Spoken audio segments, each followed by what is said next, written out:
Hello guys, Ugok Anime PH nga pala, ngayon nga ay pag-uusapan na natin ang Chapter 16 ng Dragon Ball Hakai. Dito nga ay makikita na nga natin kung gaano nga ba kalakas si Goku as God of Destruction. Pero bago nga ako magsimula ay mag-like na nga kayo sa ating video para lagi kayong updated sa mga ganitong klase ng content. At sa last chapter nga ay nakalabas na nga sila Goku sa loob ng volcano, kung saan ay tinapos nga ni Odiso ang buhay ng kasama nila Goku na Kai. Dahil dito ay balak na nga ni Goku na lumaban kay Odiso na sinasabi na isa sa pinakamalakas na Celestial Mage. Dito na nga papasok ang Chapter 16 na pinamagatan The God of Destruction Son Goku, at sa unang panel nga ay ating makikita dito si Odiso at Goku na kasalukuyan ng nakatayo. Si Goku nga dito ay nag-iisip, ano nga daw transformation ang gagamitin niya, hindi nga daw muna siya gagamit ng malakas na kapangyarihan sa una, bago nga daw siya gumamit ng totoong lakas ay kailangan nga daw muna niyang malaman ang abilities nito at kung gaano nga daw ito kalakas. At sa kabilang banda ay malakas talaga ito, kaya dapat ay hindi mahinang form ang gagamitin ko sa una, bagay ginawa ko yon ay maaring mapatay niya ako sa madaling oras. Dito nga ay nagpalabas na nga si Goku ng ki at ginamit nga nito ang Super Saiyan 3 niya. Si Odiso naman dito ay nagulat at sinabi nito na naramdaman nga niya na tumaas nga daw ang ki power nito, alam nga daw niya kung ano ang kayang gawin ng mga Saiyan sa realm na ito, pero ang nakakapagtaka nga daw dito ay ba't parang sobrang laki nga daw ang naging power up nito. Salita nga ulit ito at sinabi nito na bakit nga daw hindi nagbago ang itsura nito, bakit nga daw ang appearance nito ay ganun pa din. Sagot naman dito si Goku at sinabi nga nito na sa mga sinasabi mo ay para talagang madami kang nalalaman sa akin at sa mga Saiyan, pero sasagutin ko ang tanong mo, hindi na ako nagpapalit ng form simula noong ako ay naging isa ng God of Destruction. Pero kaya ko pa din ma-access ang lahat ng lakas ko kahit na hindi na ito Divine Transformation, at sa mga oras na ito ay gamit ko ang lakas ng Super Saiyan 3, at nagagawa ko ito nang hindi na nagpapalit ng form. Sa totoo lang mas maganda ang ganito kasi nagagamit ko ang buong potential ng lakas ng bawat transformation ko at bukod pa doon ay matipid din ito sa ki. Sagot nga dito si Odiso at sinabi nito na naiintindihan ko na kahit na tumaas pa ang power of level mo ay hindi pa din ito sapat para matapatan ang lakas na meron ako. Kaya mas mabuti pa na gamitin mo na ang buong lakas na meron ka. Salita nga dito si Goku at sinabi nga nito na wag nga daw itong mag-isip na parang kontrolado nito ang lahat, at sa moment na ito ay mabilis na nang umatake itong si Goku ng isang malakas na pagsuntok, ngunit itong si Odiso naman ay gumamit ng teknik nito na kaya nga tumigil dito si Goku sa gagawin niyang pag-atake. Bahagya nga ditong dumistansya si Goku at sinabi nito na kung tumuloy nga lang daw siya sa atake niya kanina ay maaring yun na nga daw ang tumapos sa buhay niya. Alam nga dito ni Goku na hindi nga sapat ang gamit niyang kapangyarihan, kaya nga ngayon ay balak na nga niyang gamitin ang Super Saiyan God niya.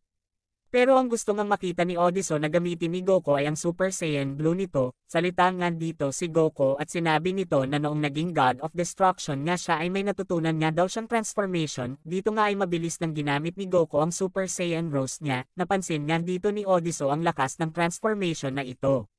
Sa moment na ito ay salita nga dito si Goku at sinabi nito na sa totoo nga lang daw ay ayaw nga daw niyang gamitin ang transformation na ito kasi nga naalala nga daw niya ang isang tao na ayaw niya. Pero kailangan ko itong gamitin laban sa'yo, ito nga daw ay tinatawag niyang Super Saiyan Rose. Dito nga guys ay gusto na nga ni Goku na malaman ang abilities nitong si Odiso kaya nga niya ginamit ang transformation na ito. Na-sense nga ulit dito ni Odiso na hindi nga din daw sapat ang ginamit nitong transformation, bakit nga daw kailangan pang makipaglaro nitong si Goku sa kanya, gamitin na nga lang daw nito ang totoong lakas nito. Dagdag pa nga dito ni Odiso na madami na nga daw sinasabi itong si Goku, ay alam naman daw niya na kasing lakas nga daw ng Super Saiyan Blue ang transformation na yan, tama ba? Si Goku naman dito ay nag-iisip na nga ay balak nga nitong makipaglaro muna kay Odiso para nga daw magkaroon siya ng chance na malaman ang mga abilities nito. At dito nga ay umatake na nga si Goku dito kay Odiso ng isang mabilis na pagsuntok, ngunit mabilis nga lang ditong na-outbalance si Goku nang hindi niya namamalayan. Kaya nga sa mga oras na ito ay nagtataka nga itong si Goku kung paano nga daw yun nangyari. Pero wala pang ang ilang segundo ay tinamaan nga si Goku nang hindi niya malaman na pag-atake dahilan kaya nga ito ay tumalsik ng malayo. Sa point na ito ay salita nga itong si Goku at sinabi nito na naintindihan na nga daw niya ang mga nangyayari. May atake nga daw itong si Odiso na malabong makita, ginagamit nga daw nito ang hangin para nga daw ipangatake sa kanya, at dito nga ay gumamit na nga si Goku ng Kaioken times 10 at umatake na nga ito kay Odiso.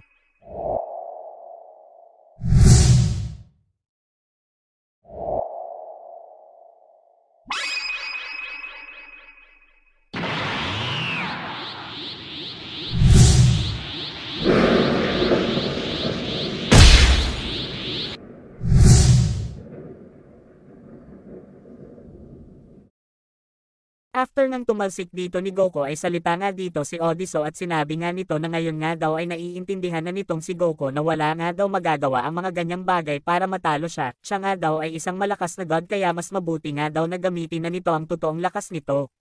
Sagot naman dito ni Goku na kung yan nga daw ang gusto nito ay pagbibigyan nga daw niya ito. At sa moment na ito ay ginamit na nga ni Goku ang times 20 nito na Kaioken. Naghanda na nga ito ng isang malakas na atake sa pamamagitan ng Wave Blast.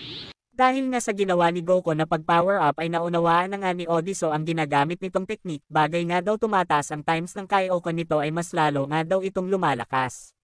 Pero sa tingin nga daw niya ay hanggang dyan na nga lang daw ang lakas ni Goku na Super Saiyan Rose at hindi pa nga din daw threat sa kanya ang lakas nito. Inirelease na nga ni Goku ang Kamehame Wave dito na naka times 20 Kaioken. Habang itong si Odiso nga ay gumamit nga lang dito ng barrier technique at sinabi nga nito na boring nga daw ang atake na ito. Si Goku naman dito ay napangiti nga sa sinabi ni Odiso at sinabi nito na boring pala ha. Sa point na ito ay binuhos na nga ni Goku ang buong lakas niya sa atake na ito. Sobrang lakas na atake na nga nito. Si Odiso naman dito ay nakaramdam nga ng kakaiba at sinabi nga nito na nauunawaan na nga daw niya ang lahat dahil nga daw isa ng God of Destruction itong si Goku ay talaga nga daw lumakas na ito, kaya nga daw naiiba na nga daw ang maximum na lakas nitong si Goku kung ikukumpara sa mga mortal. Ngayon nga daw ay kailangan na niya i-deflect ang atake nito. Madali nga lang itong na-deflect ni Odiso at tumama nga sa bundok ang atake ni Goku. Ngunit sa pagtingin nga niya ay nakita nga nito ang isa pang atake ni Goku na rektang tumama sa kanya at nagresulta nga ito ng pagsabog. Ngunit itong si Odiso nga ay nasa good condition pa nga din, salita nga ito at sinabi nga nito na kahit nga daw nag-effort pa ito ay naging abo pa nga din daw ang atake nito. Pero dito nga ay umatake nga ulit si Goku dito kay Odiso, ngunit madali nga lang itong napigilan ni Odiso at sinabi nito na nice try nga daw pero hindi nga daw siya pinanganak kahapon. Salita nga dito si Goku at sinabi nito na hindi nga daw siya susuko at binuhos na nga ulit ni Goku ang lahat ng lakas niya sa atake na ito.